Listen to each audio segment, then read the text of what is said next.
আমার যেদিন মৃত্যু হবে সেদিনও দেখা যাবে সংসারের অনেক কাজ বাকি রয়ে গেছে বাকি। হয় চেয়ারের ফায়া ভাঙ্গা, জানালার চিৎকারি ভাঙ্গা, হ্যাঁ সোফাটার মধ্যে বার্নিশ করলে বালা ছিল, ফ্রিজের তলে দিয়া পানি ভরে, নুন নাই, তেল নাই, সাবান নাই, এই না? তাহলে স্বার্থপর এই দুনিয়া শেষ করা যায়। দুনিয়ার প্রয়োজন শেষ হয় না বন্ধু। এই বিদেশ প্রবাসী, আহা কি পরিমাণ মায়া লাগে। 12 ঘন্টা ডিউটি করে আবার আরো 6 ঘন্টা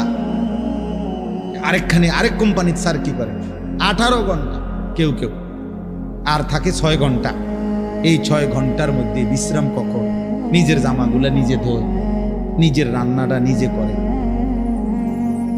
প্রবাসীগুলো বিদেশে থাকে, যে আমি তো সৌদি আরবে অনেক দূর দূর ছেলেদের কাছে গেছি, ওরা দম করে খুব মহব্বত করে। তাইলে এই নিজের রান্না নিজের, কত ছেলে যে বিশ্বাস করো ভাইয়া কি পরিমাণ কান্দে, আল্লাহর কসম। এটা যদি আমি দেখাইতে পারতাম। এখান থেকে এটা বিদেশ অনেক কষ্ট, এই কথাটা কইলে তুমি বুঝদা না ভাইয়া, অনেক কষ্ট। এটা কইলেও তুমি বুঝদা না, এটা কইতে তো 1 মিনিট লাগছে, আর অনেক কষ্ট। বাস্তবতা হলো তার চাইতে অনেক বেশি কষ্ট।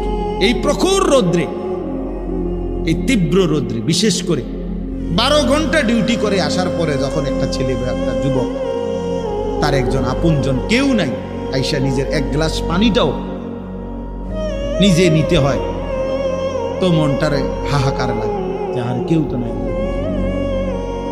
অথচ 28 বছর বিদেশ করতেছে।